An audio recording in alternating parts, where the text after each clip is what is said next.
Hey everybody, Darren Virassammy here from 34 Strong, just coming back at you with video 2 of 2 with just some reflections that I've had from ProfitCON, from some of the speakers that I was able to see at ProfitCON 2018. I wasn't able to see all speakers, but the group that I'm going to be covering in this video are just some insights from Michalowicz. You know, it was his conference, and he's a small business author. For those of you that haven't checked him out, you really should. He's the author of Surge, The Pumpkin Plan, Clockwork, Toilet Paper, Entrepreneur, and of course, Profit First. So we'll hear from some of the insights I gained from some of the things he talked about.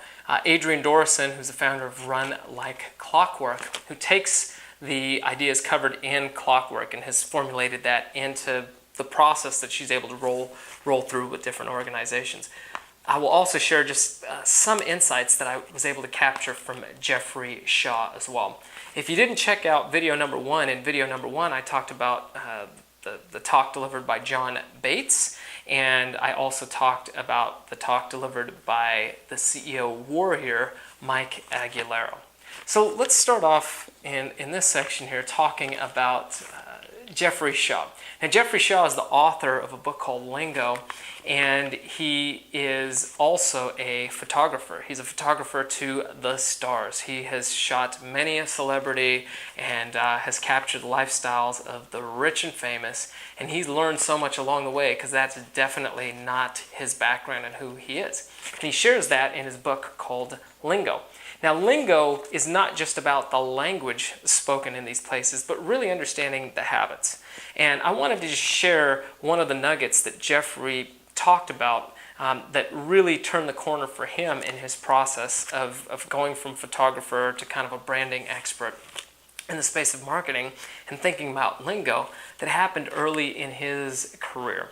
Now, Jeffrey, as was mentioned, did not come up with luxury in his blood. He was given the gift at a young age trying to shoot portraits in the town that he grew up in. And one day around the holidays, he was trying to do this, and a lady told him, you know, I'd love to be able to have the luxury to purchase these portraits for generations to come for my children, but I just can't afford that luxury. And to him, even though he was sorry he wasn't landing the business, it was a great gift to him. It was a huge turn on of the light bulb for him.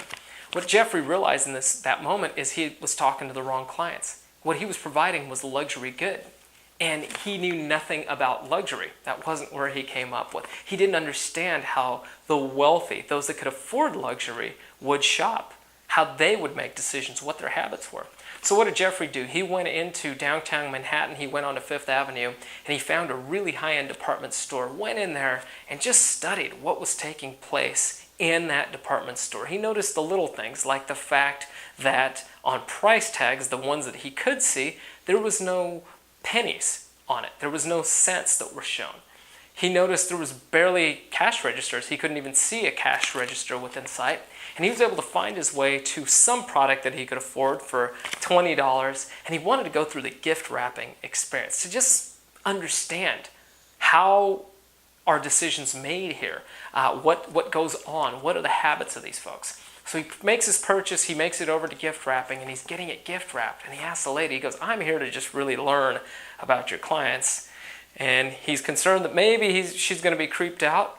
Instead, she invites him. She says, come on back here and I'll show you how this works. So she goes through the gift wrapping process, stuffing the box full of tissue paper. And then as she's putting the lid on, she says, now this is really important, Jeffrey. And what she says is, you cannot use any tape in the process. So she puts the package together, ties it up, and hands it to him. And he goes, well, why can't you use any tape? And then she goes, well, here's the secret. What's going to happen when these folks go home, they're going to untie the bow, they're going to lift the lid off, and what they're going to do is maybe take the gift out, just kind of inspect it really quickly, and then they're going to put it back in. Put the tissue paper back in, and then put the lid back on and retie it. If you use tape, that's going to damage their process and their experience, and that's going to cause them to be frustrated and upset. Now, that kind of insight that kind of habit. He had no way of knowing that. What he learned that day is still in practice in his photography business today. He still packages his portraits that same way, does not use any tape to seal things up more. Now, why does this matter to us? Oftentimes we get into a place where we are so busy working in our businesses or in our respective projects that we're on, we don't get the time to step away and really think about what are the habits of our clients. What are the habits? What's the lingo that they're using that will help us to better connect with them? And when we can create those connections and understand those pathways and those habits, sometimes we can serve them in ways that maybe they didn't even know we're serving them. Those clients in that department store, they like that outcome, but they might not have even been aware that there was a conscious decision to not tape something that was taking place. So that was really, really useful. Jeffrey's work is phenomenal. I've had the privilege to chat with him a bit as well since the conference, and I'm really excited to continue building a relationship with him. I really encourage you to check out Lingo. I've got my copy on order, and his TED Talk is fantastic. So let's move on to Clockwork. Let's take a look at some of the stuff and just some of the elements that were brought forth by Adrienne Dorison and just some of the nuggets that Mike shared. Now, I'm not going to get deep into Clockwork. I'm going to just share some of the high-level stuff that came out of that. Some of you have heard of the Queen Bee role in there, and that's what's the one thing that's most important in your business? What's the one role that must be served? It doesn't have to be served by the CEO or the executives or anything like that, but it's the role that is the most important in the business that will lead to sustainability, long-term growth that's impactful for your business. Those are some of the elements that you'll get out of Clockwork. I encourage you to dig deeper into that if you haven't read it. Definitely read that. Read Chapter 6. 34 Strong might be featured in Chapter 6, which is Balance the Team as well. But Adrienne Dorison also will take you through the whole process of actually systematizing it, getting your business to run like clockwork, or getting your team to run like clockwork. That's some of the elements that she gets into. So let's talk about some of the stuff that Mike kicked off with in some of his open mic sessions. One of the things that he said and he articulated in a way that I thought was really powerful had to do with revenue. And revenue is a stress and an obligation on an organization. So revenue, we get so excited in business, in sales. Where's your revenue at? And we get excited about that top line revenue. But at the end of the day, it is a stress on the organization. Profit is actually the stress solver of an organization that ends up driving sustainability. So when we can think about becoming profitable and doing that intentionally rather than accidentally, that helps solve and release some of that pressure. We've all heard of the business owners that have said that are losing money on every single transaction they do, and then they say, oh, we'll make it up on volume. Well, all we do is make it to the business graveyard much, much quicker, but we've all heard that story so many times. Profit is what keeps us sustainable and allows us to keep reinvesting and keep serving our clients. If our clients really value us and we really value our clients, it's important for us to factor this in intentionally, not accidentally, and that's what Mike was getting at. Now, in Clockwork, one of the big things that is captured in that book is the whole systematization process. We got to systematize the process.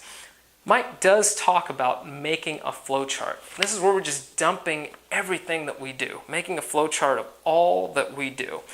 And when we make this flowchart, we've got to use that and then identify what are all the pain points that we have within the business that are taking place at these respective pain points on the flowchart. Now, here's what happens. Here's where the real wisdom comes, because we've all done it, right? When we identify these 10 pain points that are on the flowchart, we do not go after fixing them all at the same time. We actually have to fix them one at a time, because we have to understand how each gear individually creates other impacts in other parts of the business. So the focus is to fix that one thing at a time, get that fixed, then move on to the next and understand how the changes that can be made on that one item have that ripple impact. The problem is if we fix all 10 things at the same time, we might have other things that change in the business, and we have no idea which of those 10 factors created that change, created that impact. So it's critical to boil things down. This ties back into what we were talking about earlier in video 1. Mike Aguilera talked about what's on your not to-do list. Instead of adding more to our to-do list, sometimes boiling that back down, make it that one thing, can help create the clarity. Because sometimes we're moving faster, but we're actually moving slower in the grand scheme of things because we're moving ourselves away from where we're trying to get to. And that's what Mike Michalowicz really captured. I thought that was a really useful nugget I wanted to share.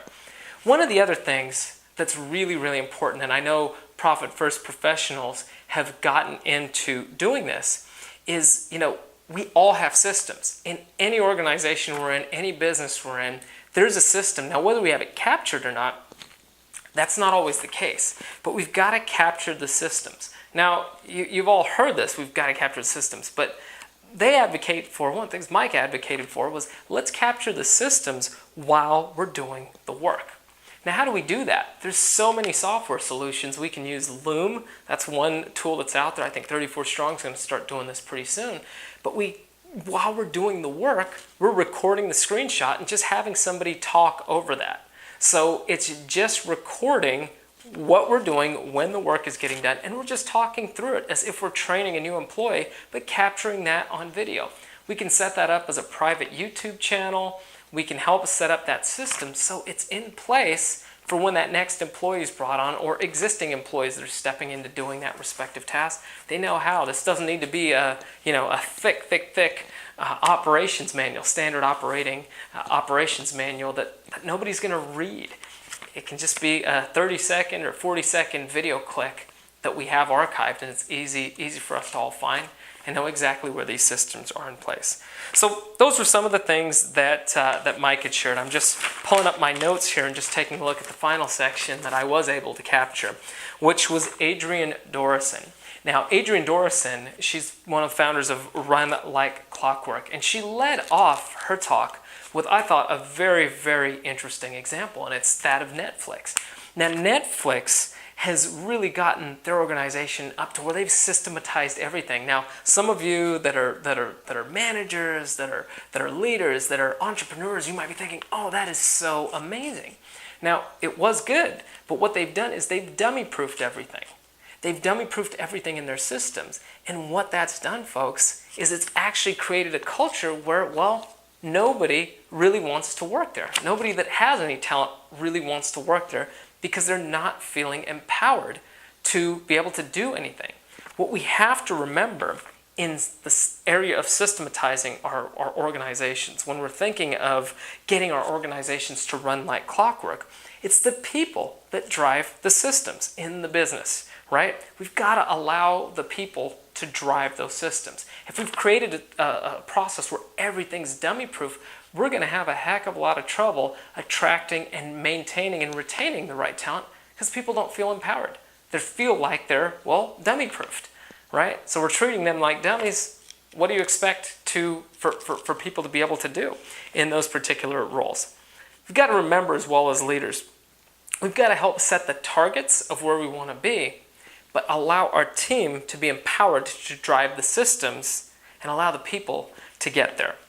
Now, in that process, folks, in that same vein, as leaders, right, oftentimes we get to the process of we're delegating things to other staff members, to those that report to us. But what happens, we delegate to them, but then a bunch of decisions in the delegation process where they come right back to us. And that can be a little frustrating. So let's understand why people aren't making these decisions. This was something Adrienne talked about from the clockwork process. So number one is permission. We do give them permission. We delegate it. Of course I gave you permission. But do we really give them permission? Here's what happens a lot of times. Leaders will give permission to somebody to make that decision. They go through, they make that decision, and then what does the leader do? The leader then comes in after that decision's been made and say, yeah, no, we can't do that. We need to do this. Instead of doing this, I want it done this way, or I wouldn't have done it that way. So what have we conditioned our people to do there? To continue making decisions, or what have we communicated with them? We're communicating with them, no, I don't trust your decision making. This is what I would have done. And there are going to be times as a leader where you absolutely wouldn't have done it the way that that person that you've delegated it to did it.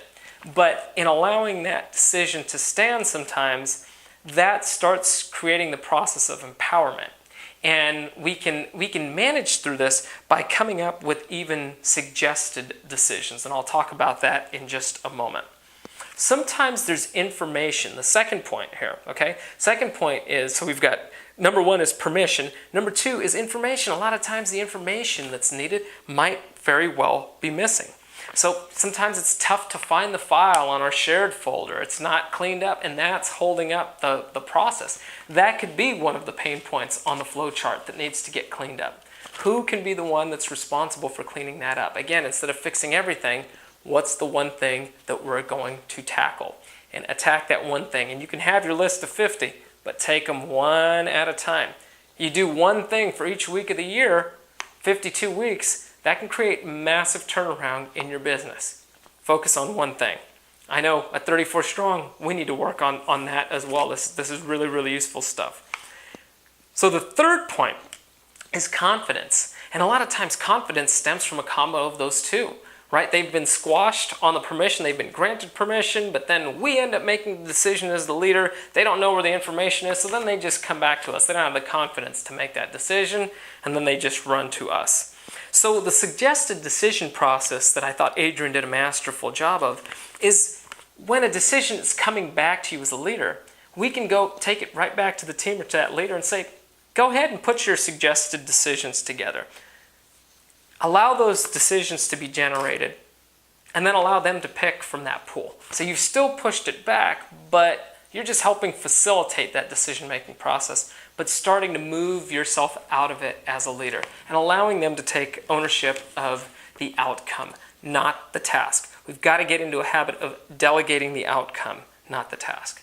So, final thing I want to share with you is from Ray Dalio's book, Principles. Adrienne Dorison talked about this as well.